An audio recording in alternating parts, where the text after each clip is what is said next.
انا متأكدة ان انت عايزة تتغيري، عايزة تكوني دايما الافضل، وعايزة يكون دايما عندك طاقة ايجابية.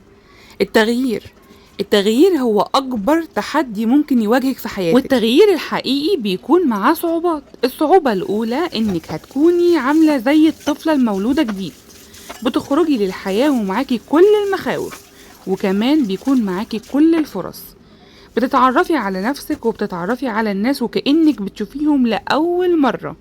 بتختاري اختيارات جديدة وبتمشي في سكك مختلفة حتى لو كانت السكك دي موحشة أو مهجورة. الصعوبة التانية هي إن التغيير له تمن، والتمن ده بيكون غالي جدا. طيب دلوقتي ازاي اتعامل مع الاشخاص السلبيين؟ الشخص المحبط، المتلاعب، الشخص المتشائم، محطم احلام الاخرين. اول حاجة تمسكي بالتفاؤل والامل. ما تقوليش لحد اهدافك، ما تقوليش لحد عنك اي شيء، ما تحاوليش ان انت تغيريهم لان هو ده طبع خلاص بقى موجود فيهم. ما تحاوليش تصدقيهم او تسمعي ليهم. حاوطي نفسك وتقربي من كل الاشخاص الايجابيين. طيب ازاي اتمتع بقوة شخصية وتحكيم في العقل؟ يعني اكون شخصية قوية جدا وفي نفس الوقت اكون عاقلة جدا وبرضو اكون كاريزما.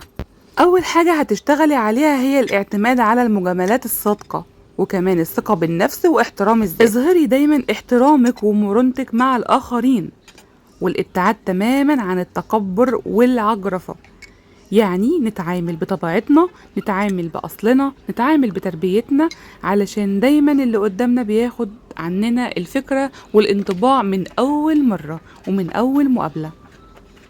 اكتبيلي تحت في الكومنتات لو عجبك الفيديو، وكمان شيريه مع كل اصحابك علشان الكل يستفاد بالكلام وكمان بالنصايح. واكتبيلي تحت كمان في الكومنتات ايه الموضوع اللي انتي حابة ان انا اتكلم عنه او اتكلم فيه او اديكي نصيحة فيه.